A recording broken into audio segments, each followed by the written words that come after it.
Welcome, everyone. Gun Barrel City Council of the City of Gun Barrel City will meet in a special meeting in City Hall Council Chambers located at 1716 West Main Street, Gun Barrel City, Texas, on Monday, February 9th, 2026 at 5:30 p.m. I now call this meeting to order. I'll now establish a quorum with a roll call from my left, please. Burns here. Evans here. Jacobs here. Edwards here. We have a quorum. Do we have any citizens' comments? Since having none, we will move to new business. 4A, conduct board applicant interviews and discuss appointments. Our sponsor on this item will be none other than our city manager, Dr. Smith. So tonight we have one applicant, so we have re-advertised the application for boards. As you know, we have a number of vacancies. So I would, again, plea for council, if you know anybody that's interested, please have them fill out an application. Brooke does have the application live on the website. There's probably a news story as well. If not, we'll get one put up. So what we're going to do is, instead of trying to group these together, as we get applications, bring them to you and do them at a meeting. We can appoint tonight or not appoint tonight, up to council how we proceed with that. But we do have Carla Dunson has applied for Park Board. Carla is here tonight. Carla is very active. As a matter of fact, she was most recently down at our community center playing pickleball, I think. So if you'd like to invite her up to the mic, and she can tell you a little bit about it, and if y'all have any questions, but she has applied for our Park Board, so. That's great. Carla, if you'd like to come to the podium, we'd love to hear about. I do not like public speaking as much as I like to talk. We won't make you speak much. A lot of people know me. I've lived here 23 years, and we had a lake house here before, so I've raised a child here. That's how I know April. Been very involved in the community, but right now in my life, I've really been using the parks, and Gilbert has gone above and beyond, and Brooke has been amazing, and I just saw the need, and I wanted to give back. It's really that simple, and I felt like this was a good time that I could do it, and the time for the meetings seemed like something I could definitely do too. But really, I just want to be involved in something positive for the city I live in. Love that. Love that.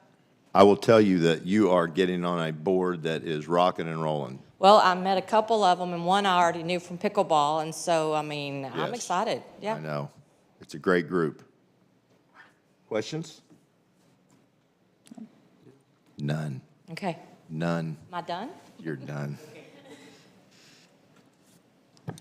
Council, you can make a motion to appoint Carla Dunson to the Parks Board, or we can do that at our next meeting. Up to you how we move forward with that. I say we make a motion. There we go. I make a motion that we nominate Carla Dunson for the Park Board. I have a motion. Do I have a second? Edwards second. I have a motion and a second. No discussion.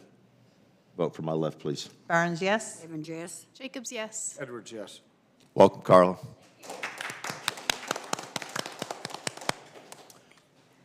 Four B, new business. Consider and take action to adopt resolution number R-2026-003, approving the submission of a grant application for the Rifle Resistance Body Armor Grant Program for the 2026-2027 fiscal year. I will now read into the record the resolution. Resolution number R-2026-003, a resolution of the City of Gun Barrel City, Texas, approving the submission to the Office of the Governor of a grant application for the Rifle Resistance Body Armor Grant Program for the 2026-2027 fiscal year, designating and authorizing the city manager or her designee as the city's authorized official to execute all necessary documents and providing an effective date. Our sponsor on this will be our great police chief, Chief Stevens. Good evening, Mayor, Council. Dr. Smith, thank you for your time. This grant is a 100% grant. There's no match for the city. If you don't know the difference, we've got our regular body armor that we wear on a day-to-day basis, and then we've got the rifle resistant, which is much thicker, much heavier. It's something that stays in the car. We get a call to an active shooter or something like that, then they've got the protections that they need that they can pull out and wear. This will be a vest for each officer that's here. It'll be 15 total vests, and it'll be a 100% grant through the governor's office. Good job. Yeah. Love it. This grant requires a resolution, so much like we did the Texas Parks and Wildlife resolution, we had a special meeting tonight so we could squeeze it on before the grant's due on the 12th, right? Yes, ma'am. So we will be able to get that done. There's 2 on here tonight, so we just need a motion to approve that resolution. I move that we adopt resolution number R-2026-003, approving the submission of a grant application for the rifle-resistant body armor grant program for the 2026-2027 fiscal year. I have a motion. Do I have a second? Edwards, second. I have a motion and a second. If no further discussion, vote from my left, please. Burns, yes. Evans, yes. Jacobs, yes. Edwards, yes. Motion passes. 4C, consider and take action to adopt resolution number R-2026-004, approving the submission of a grant application for the Critical Body-Worn Camera Initiative Program for the 2026-2027 fiscal year. Again, our sponsor on this will be Chief Stevens. I'll first read into the record the resolution. Resolution number R-2026-004, a resolution of the City of Gun Barrel City, Texas, approving the submission to the Office of the Governor of a grant application for the Critical Body-Worn Camera Initiative Program for the 2026-2027 fiscal year, designated and authorizing the city manager or her designee as the city's authorized official to execute all necessary documents and providing an effective date. Chief Stevens. Okay, again, this grant, this is going to be a match grant, 25% cash match required. The body cameras we have now are the first gen body cams. Basically, they record, they go up, they get uploaded, we got to go pull them to view them. The new camera system that we're looking at, if my officers are out on a high-risk situation, I can log in from home, I can log in from anywhere and watch their body cameras live. Our dispatch can, so we know what's going on, we know what resources we need to send to them. The total for that grant is $102,872. There's a 25% cash match, which is $25,718. We currently pay $22,283 a year. Okay, so once this grant goes in, we would pay that plus $3,900, or where'd it go? $3,435 to make that 25% match. So technically, from what we're already paying right now, the cash match that we would be out would actually be another $3,435 to get all new, I think 17 cameras. So we'll have one for every officer that's here, plus we'll have some spares in case one breaks, or if we have reserves come in, everybody will have a body camera on. Okay. Currently, on the contract we're on right now with LensLock, we're paying $22,283 a year for that contract. That contract will be null and void. We will enter a new contract with them, and the yearly price on that contract is $20,373. So actually, our yearly rate is going to go down significantly. So with this grant on the 25% match, it's $25,718. We're asking to come up with another $3,435 to add to the payment that we're already making. That'll cover that 25% match. And we get brand new, up-to-date body cameras. Appreciate that. I'll just say this real quick. I don't think you put a price tag on the citizens of Gun Barrel City, their safety and how much it means. I know we're getting closer to a full staff and making an investment in our most precious resources, which is our first responders and staff. I just think makes great sense. And I'd like to also add, going out and getting those grants, that's great. Yes. That's a lot. We've got more coming. Any further discussion? Do I have a motion? Could you put the screen back so I could read it?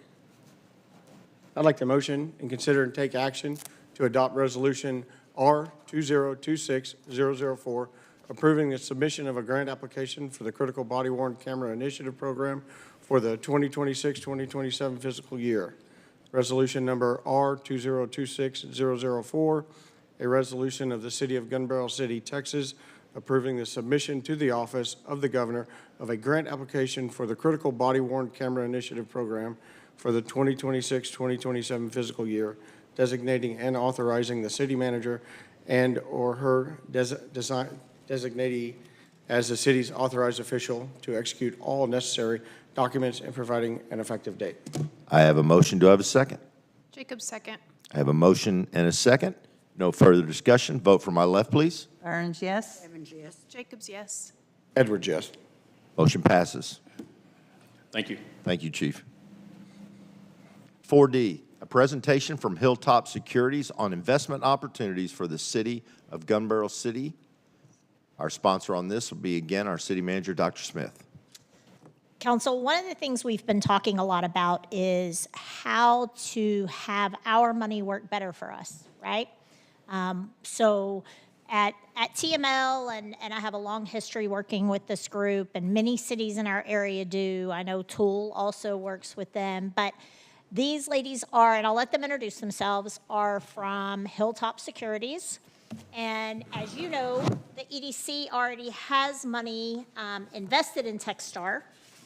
We have money sitting in the bank, and this money is very liquid. I'm gonna let them do this because this is what they do best. They told me not to talk.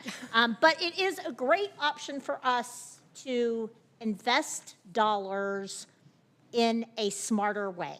And so I'm gonna punt it to them. They're gonna kind of do a high-level conversation tonight.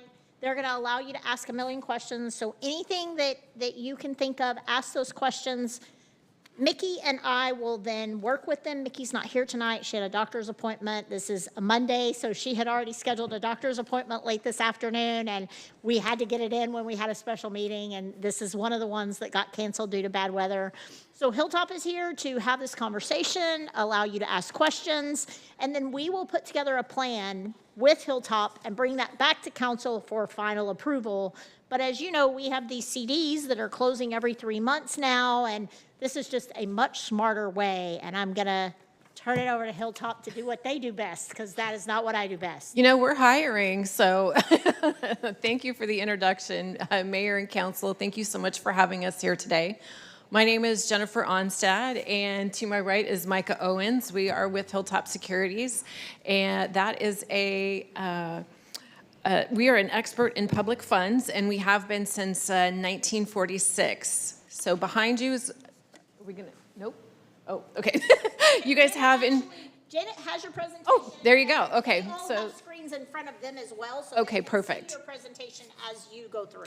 okay, perfect. So I'm here to talk about Techstar and Logic, focused mostly on Techstar, which is a government investment pool, as an investment solution for the city of Gun Barrel. Next slide, please. So the Techstar and Logic program, they are local government investment pools that were created to provide public entities a safe and liquid alternative to investing. We have 3 main objectives with Techstar, and they are stability, which is preserving principal by seeking to maintain a stable NAV, a $1 NAV, liquidity, which she spoke of as far as an ease of money movement, and yield. We seek to achieve a higher yield for you. So Hilltop Securities and JP Morgan created Techstar in 2002, so we've been around for quite some time.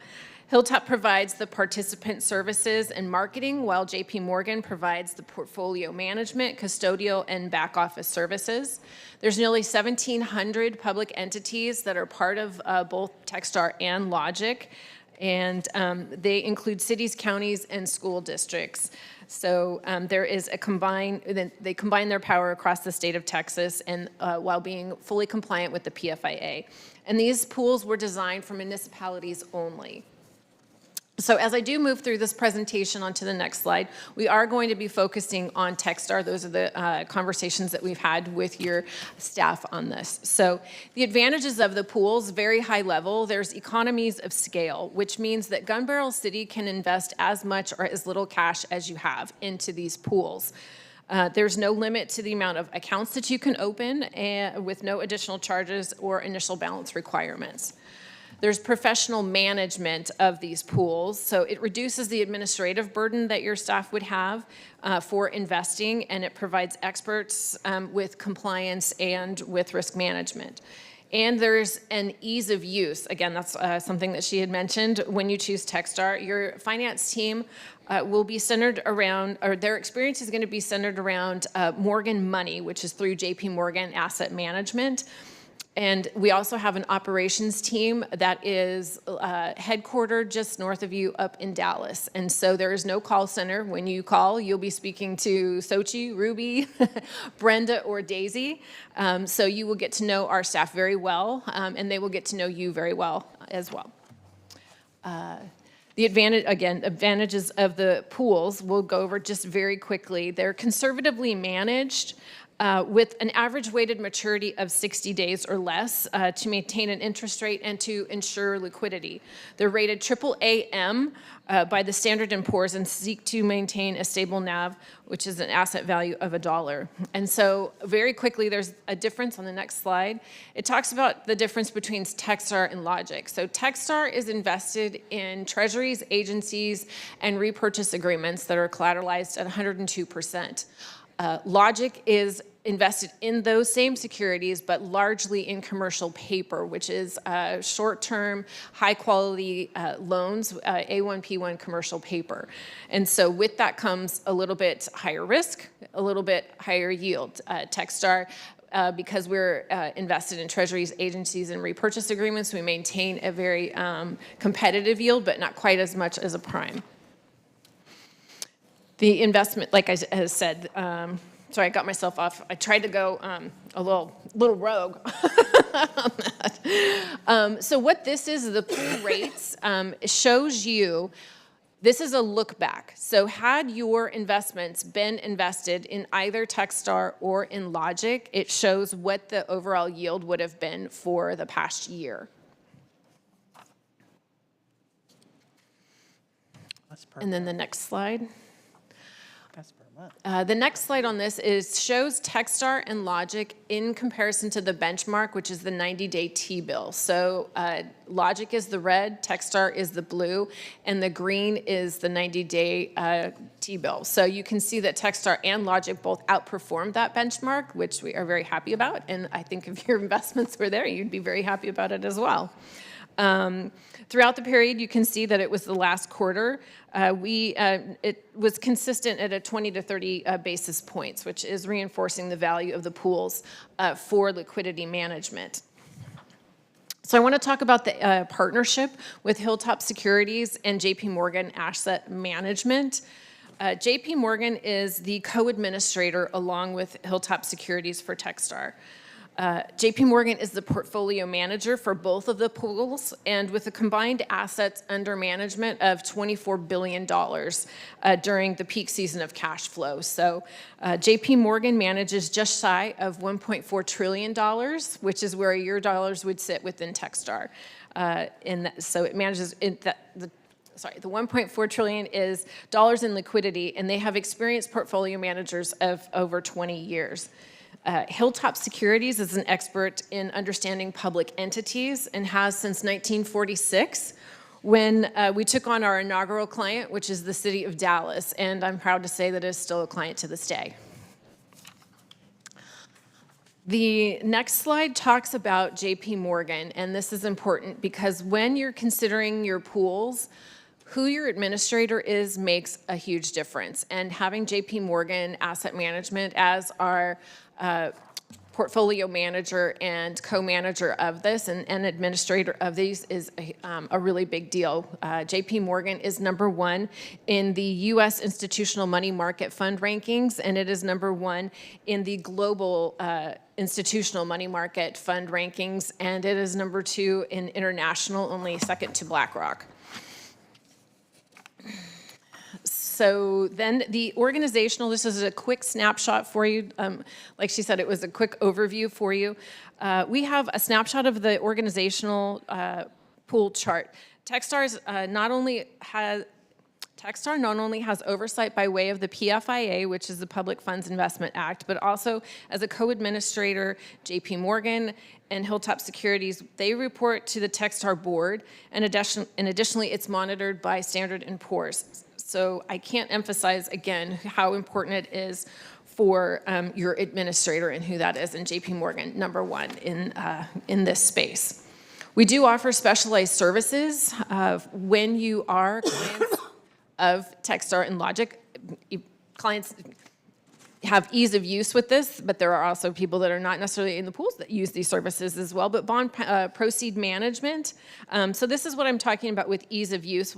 In Techstar, there's some examples of how the program can offer the ease to your investment team with some of these specialized services. Bond proceed management, we have the ability to do vendor payout for your bond proceeds. Additionally, we can provide arbitrage rebate calculations for those bond proceeds in certain circumstances. When you use your pools, the data is in-house, and we simply just require your authorization for us to be able to share that information with our arbitrage rebate team. Direct deposit services for ad valorem funds during tax season, and finally customized reporting, so your staff is able to go online and customize their reporting 24/7 to have access to it. It's a very simple program to join. How you do that is by resolution. So it sounds like you guys will ask some questions today. I'll take questions. Micah can also take questions. She has been with Hilltop Securities for 15 years, I think it is. And the co-administrator with Hilltop Securities has been with Hilltop for over 28 years, and our operations team has been together 15 years. So we have a lot of longevity at Hilltop Securities, and they know the space very, very well. So it is by resolution. Once we have your approval and the paperwork back from your treasury team, it takes us anywhere from 5 to 7 days to get the account open, and then you are able to fund that account right away. So with that, I am happy to take any questions that you may have about that. Janet, can you go back to slide 5 so council can really spend a few minutes looking at, now this was just, we started doing some quick math, right? And I've talked to some of council about, that's where maybe 6, it's the one with 6. Yep, there we go. Oh, gotcha. So this is if you invested $3 million, right? So we look at what do we have in reserves? What do we have in, so we picked a quick number. We might not choose to do all of that. We might choose to do 1.5 or 2. But I think this slide says a lot about how we can have our money in reserves working better for us. And it wouldn't all be, we've got some CDs, those will term out in 4 months. As you know, we've been having to renew those every 4 months to get 3%. And that's really what kind of speared this conversation about how can we make our revenue that we do have work better for us. And so I wanted to pause on this one for a minute in case you had any questions. Again, keep in mind that's $3 million. As you all know, the EDC invested some money before I started, so it's been several years in Techstar, right, Micah? Micah helped me get all that cleaned up too. In Techstar, and I think they started with about $500,000. And the interest alone, for the most part, pays your admin salary. Stephen watches it very close. This is Stephen's forte. He loves it, and so he watches every month as that comes in and is reported to the accountant. And for the most part, the interest on the loan for the EDC all but covers the admin salary. Well, even on $500,000, that's a significant amount of money that helps pay for and fund an employee. That's not what it's used for. It goes back into that account, but it offsets that cost. So, you know, there's some pretty significant benefits to us moving this direction. This is very hard. It's a lot. I know it's fast. It's a lot, but we wanted to get it in front of you. And again, we'll then work with them to pick out how much and where best, and then bring that back to council. But they're here if you have any questions for them. So this is like a money market account where we will continue to have access to the money instead of like a CD where it has to sit there and there is no access. Am I Correct. Yes, that was part of the ease of use. There is liquidity, and it is one of the objectives of this fund that you would be able to, is we can move money by wire and we can move money by ACH. So as long as you initiate a transfer, if you wire it before 4 o'clock, it happens that day. For the ACH, as long as it is initiated before 4 o'clock, it happens next day. So it's very easy movement of money. Brenda is our main person that you would be calling, that your staff would be calling into and initiating those trade or those that movement with. We work in concert with your depository, so they can easily move money into that account for whatever it is that you need to pay for. So the longer you keep it in. Today's rates for Techstar were 3.6673. The 7-day yield on that was 3.68%. So as you can see, if you're earning, you'd mentioned 3% on the CDs, you're picking up, a significant competitive yield with Techstar, and you do have the ease of use, being able to move that money back and forth very easily. And that, of course, was our treasurer's first question, right? Yes. And so making sure that when we have something come up, that we do have access to it. So, Very good, very good. Well, I think that's important for us just because we do not have an ad valorem tax. So being a sales tax-based revenue, we have to mind all of that. Dr. Smith, I'm going to defer to you real quick. So what, other than the Techstar that we currently have, what's our interest rates? We don't have Techstar as city No, council. but I mean, EDC as- does, but what's as the current rate we're getting? Our current rates on our, Savings and our CDs? I will have to verify that. Okay. And send it to you. Janet may know. Janet's got her head stuck up. okay, The CDs, I think the CD we just renewed was like 3.5. okay. We can get that and send that to council, and Mickey can tell us exactly, but it is significantly lower than this. When we started having these conversations, and Mickey and I really sat down early and started looking at it, she said that was significant compared to, because a lot of our current reserves and capital improvement fund live in checking accounts, right? So they're not invested like this. Right. They live in our checking accounts. And then we have some special funds that also live in checking accounts. And the great thing about this is we can leave money in checking accounts. We're not looking to move all of our money out of Gun Barrel and Prosperity, but it does allow us to invest some of those larger ones with the liquidity to be able to move it back quickly if we have something come up in search and seizure and we need to move money, or, we have the ability to do that. So. And on slide 6, where it did show the benchmark and Techstar and Logic and how the rates work, one of the beautiful things is when interest rates are going down. They're going down across the board. Professionally, not great. Personally, it's great. So you have to, we're conflicted a little bit. But what it does show is that Techstar and Logic were able to maintain a higher interest rate than the benchmark. And so if you picture a stair step, basically, so when the rates go down, they go down very quickly. Techstar and Logic are able, because they're in 60-day treasuries, they're able to extend those rates out just a little bit longer to get you that yield just a little bit longer. So instead of a stair step when rates start going down, it's more of a slope effect, which helps you to keep your yield just a little bit longer. So having the money in there and being able to transfer it out is our hope is definitely that it's a good competitive yield for you. Yep. I think the flexibility for us is key. So I have a question. So is there costs? I mean, I know there is costs. It says on this one, Techstar during the period was 6 points and the Logic was at 9.75. But I don't know what that. So those are the costs so Techstar is 6 basis points and Logic is 9.75. But those, the rates that we quoted, so the 3.66 that I said is net of fees. So you will never receive an invoice for fees. So it's taken out already in the fees or in the yield. So you won't see any sort of invoicing or anything that comes from that. Right, but do you have an idea what the cost would be on like a chart that you gave us, what those costs would, is that, so you gave me the interest earned, was the fees already taken out of that Correct. number? Yes, Okay. the interest was already taken out. That's net of, so the interest rate you see was net of fees. Okay, that's fine. This can sit indefinitely without having to renew, like you were talking about, every 3 months? Okay. And also, Hilltop can come to meetings and give Update. annual investment updates, right? So that's something else that is part of this, is really to look at what are we doing, and, you know, do we want to move to Logic? Do we want to stay in Techstar? And that's something else Hilltop will do for us, is come in and give investment reports.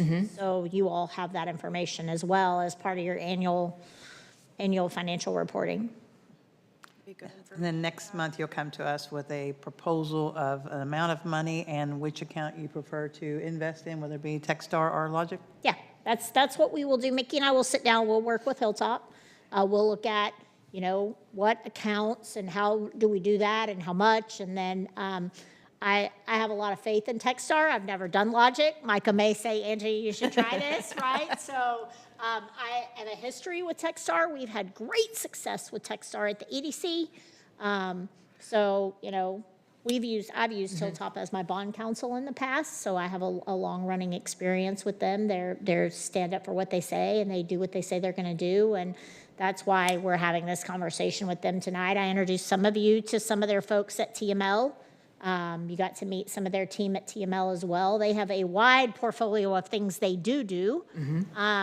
But this is just one of those elements, and so it's a great way to, as we say, make our money work harder for us. And anytime we can do that without an ad valorem tax, it's worth it. So It does. I would like to note just that operationally, Techstar and Logic are exactly the same. So other than just a different facing, you would log into Logic or log into Techstar, but operationally they're exactly the same. It's just what they're invested in is a little bit different. So your experience would be the same if you did choose to go with Logic, or if you did choose to open both accounts, you can do both. There's no minimum funding for either one. So you could have a Techstar account and a Logic account opened at the same time. You choose to fund your Techstar if that's what you choose. And then down the road, if there's a comfort level, you've already got Logic open and you can move money very easily in between the two, if that's something that you would choose to do. So Is there a way that we could get, I know you gave me a 12-month, the last 12 months of how Logic did, but like a 3-year and a 5-year, because you said it's a higher, was a higher risk, so you get a higher yield, but I would like to know what the long-term risk looks like.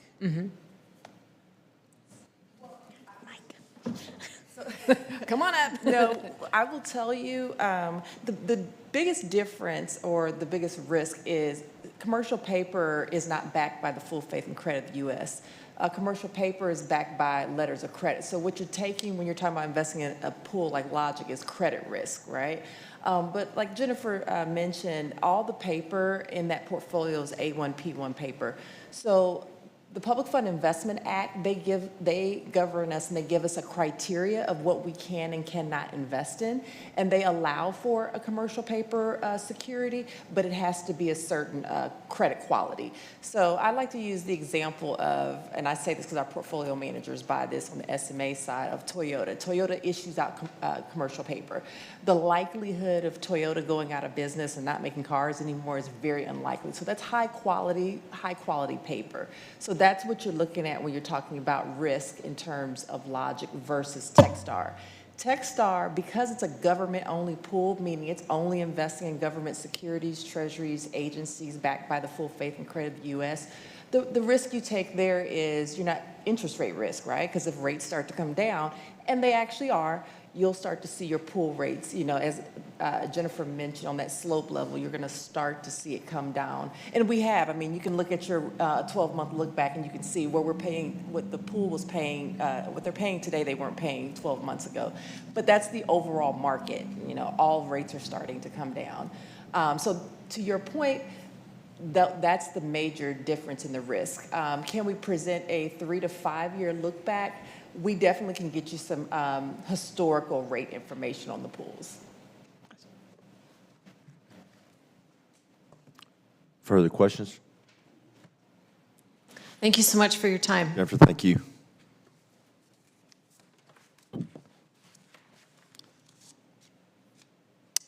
Moving on, 4E, a discussion regarding final draft of ordinances, chapters 10 and 30. Sponsor on this item again will be our city manager, Dr. Smith. So council, we're going to do these a couple at a time, right? So we started with 10 and 30. 10 tends to be a lot of historical information. So those were really put into place when we first adopted ordinances. So you saw some comments. I'm trying to pull mine up. Give me 2 seconds. I'm trying to pull mine up. I was searching for interest rates and managed to erase everything in the process. So you saw some comments in there about, there were some questions from the committee about, we have definitions, right? So 1005 about, can we add all these definitions? And 10 is the one place where it says, definitions for the purpose of this code versus the purpose of this chapter. So that was one of the reasons that one specifically has, should we add charter or city council? Should we add some additional definitions? And that's really a Blake question. I mentioned to all of you via email today, as we got through this, we realized that offices and officers didn't have a great definition. That was every single employee. Well, every single employee isn't an officer of the city. And so we went to the city attorney, and got him to rewrite us a better definition about what is a true officer. But if you get down to like 1014, some cities, so one of the things that the committee did, and we don't have to go through every one of these, but one of the things that the committee did is they looked at other cities. And so we got to looking at some of these comparable cities that are roughly our size with the same population, and they had, 25 ordinances unaffected where we have 9. And so I reached out to the city attorney, and the city attorney said there were things in place when we codified the first set of ordinances, and basically all this one is saying is those things aren't affected, and we just didn't have all those other things that a city had when we codified. Does that make sense? That's really confusing. But I had a list this long of things that we talked about adding, but none of those things, this really dates back to the very first time when we codified ordinances. Any of these 9 things that were already ordinances as a general law weren't affected. So you see kind of some notes there that I've made. Sometimes it says I need to ask the city attorney. There isn't a lot in 10. 30 is where you start seeing, down at the bottom, 1099, there was a general question, anytime there is a penalty, should we add some language? And so we've added that to ask him. And then when you get to 30, you see we have made some changes, like 3001 newspaper, that says the exact same thing in the charter. So in order not to duplicate, we said, hey, that's in the charter and those exact same words. There's no reason for it to be in the ordinances too, because what we realized is in some places we changed what the ordinance said just enough that it wasn't in line with the charter anymore. So where we found word for word duplications in between the charter and the ordinances, we took those out. So I'm happy. Brady Law criminal history check. We talked to the chief. He's like, Angie, we don't do that anymore. And so we took that out. Electronic payment, we kind of reworded that. We don't actually, how do I say this? While we take credit cards still, those are all taken through a third party. So the city doesn't Collect the fee. collect the fee. Yes, thank you. We use MyGov. MyGov has a third-party processor. We use RecDesk. RecDesk has a third-party processor. We use Eventney. Eventney has a third-party processor. So we are no longer charging and collecting a credit card fee for you using a credit card. It's all the third party. So we rewrote that a little bit based on third party. Anywhere it said city manager or it said a specific department head, you're going to see that language change, like in, it's throughout everywhere, but like 30.26. Anywhere it said city manager or it called out street superintendent or building official, almost every case, we changed it to city manager or designee. What happens is somebody's title changes, and now suddenly we have to rewrite a bunch of ordinances. So there are some places that building official has to be the building official, and I left those. But almost everywhere else, there's a couple places it says police chief, there's a couple places it says fire chief. But for the most part, if there was some other title there, or it just said city manager, we changed it to city manager or their designee. Authorized person, we changed a little bit how city facility was written, defined, and how authorized person is. April caught that it didn't say community center. It wasn't quite open when we started this process a year ago, furthest thing from our minds, so we added that. And then it talks about public versus non-public areas, and that, you know, general public can't be behind the scenes in a city facility. Now, when it comes to the police station, that is even more locked down, right? So unless you are with the police chief, the only way to be behind the scenes in the police department is escorted by the police chief because of the sensitivity of the information that is there, right? And so that's why there's one that talks about specifically just any city facility, and then there's one that talks specifically about the Justice Center or the fire department, because in the Justice Center, both on the court side and on the police side, you have to be, you either have to have a background check or you have to be escorted by a member of the staff, just due to the sensitivity. Rental of baseball field and equipment, we rewrote when you get to the parks section, the Parks and Recreation section, we rewrote that whole section, so we moved that there. We no longer rent the fire department meeting hall. They use it for training. We have some staff things there, but we also use it for storage, but we don't reserve it to the public, especially now that we have the community center. Use of tobacco, now e-cigarettes are the thing, right? Vaping devices of some kind, and so we try to rewrite that based on that. A couple of times we added state law, if there is a state law specific to that, so you can see in 30.51 where we said state law, property code, chapter 74. I had a question today about the difference in unclaimed and surplus. Unclaimed tends to be personally owned, so if my bicycle, my cars are all handled by towing agencies here. We don't handle those, but it would be something I personally, as a resident, own. Surplus tends to be city-owned equipment. City-owned vehicles, salvage can be the same thing. And we have a police car that doesn't run anymore. It's considered salvage, but we auction that. And the city actually does do those auctions. We do them every couple of years. And then we can clean out excess equipment, because really we can't throw something, paper, but we can't, if we had to replace all these chairs, we wouldn't just go put them in the dumpster because they're still usable equipment. We would sell them at an auction. We partnered with Renee Bates for our last one, and I don't remember, but I think we ended up with like $14,000 or $15,000 in revenue from that auction. So that goes back into our city coffers. Same with abandoned, stolen, and recovered firearms. We talked about just adding in that, using the guidelines set by the Bureau of Alcohol, Tobacco, and Firearms and Explosive on how we get rid of guns and weapons.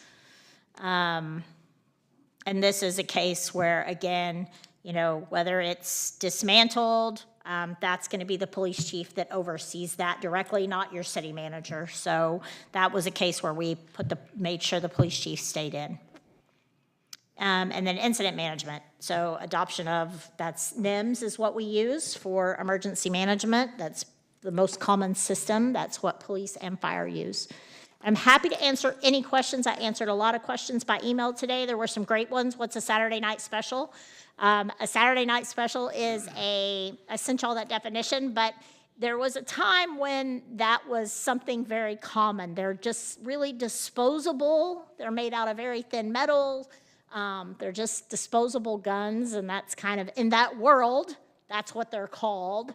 But but it's not like a 6-hour 9mm, right? They're just these really expensive, inexpensively made guns, and they tend to be used in crimes. Easy to get rid of, don't always have identifying marks, that kind of thing, so. Would that include like 3D printed weapons or things like that? I'm sorry, Jen. 3D printed? Potentially, yeah. Yeah, I mean, it could. I'm not sure that was under the initial definition. You don't hear that as much, I'm sure, in 69 when these were written. But I Googled it, I was like, that's a great question. I Googled it, and sure enough, it popped me up this the Gun Act of 1968, and so. But something that might be destroyed as opposed to used some other way, so. This is a relatively easy one. 10 and 30 are quick, so we did them on one, but if you have other questions, and then our next steps, so I'm happy to answer questions, just so you know what our next steps are. I will now send Ordinance 10 and Ordinance 30 to the city attorney. I just sent him the animal control, so I know he's working on that. But I will now send 10 and 30 with our comments. He and I will talk about some of those I have questions about. And then it will potentially come back to you at either the February meeting or the March meeting if it takes him a little longer. And then next month we'll talk about a next set, which would probably be 31. I tried not to do things that, some of them are extremely long, right? We've made a lot of changes too. I want you to have time to process those, but I'm happy if there's any other questions. The main one I got today was the definition, or the main ones I got were the definition of an officer. That one we had Blake rewrite because it wasn't a great one. I sent, when I answered Joel's questions, the fire chief and the police chief may act autonomously outside of me, right? They are licensed in their field to do their thing, so they could act outside of me, and we want to make sure they're covered when they do that, right? But it's not all employees are not officers of the city, so. If I missed anything else, just let me know. Further questions? Looks good. You want to make a comment? I think Chief wants to make a comment about seized weapons. Just for clarification. Just to let y'all know my stance on any seized or forfeited weapons to our department, we do two things. We either destroy or we use them for the department. Yeah. As long as I'm here, we'll never sell a gun at an auction or anything else that could end up potentially getting in the hands of somebody that it doesn't need to be in, and it come back where y'all had it and y'all sold it. So they either come to the department or they're destroyed. Good to know. Got it. Thank you. And that's why these ordinances are in place. And Chief was actually at our meeting when we talked about some of this stuff. He was also there when we talked about the police department specifically. You'll see those. There's a lot of changes, but it's all to bring things in line. But I'm happy to answer any other questions. Or if you, again, after this meeting, you think of something, if you send me an email, I'm gonna send that email to everybody so that we get a good answer, so everybody knows the same answer. Perfect. No further discussion? This meeting is now adjourned. Can you send me 30, the way it's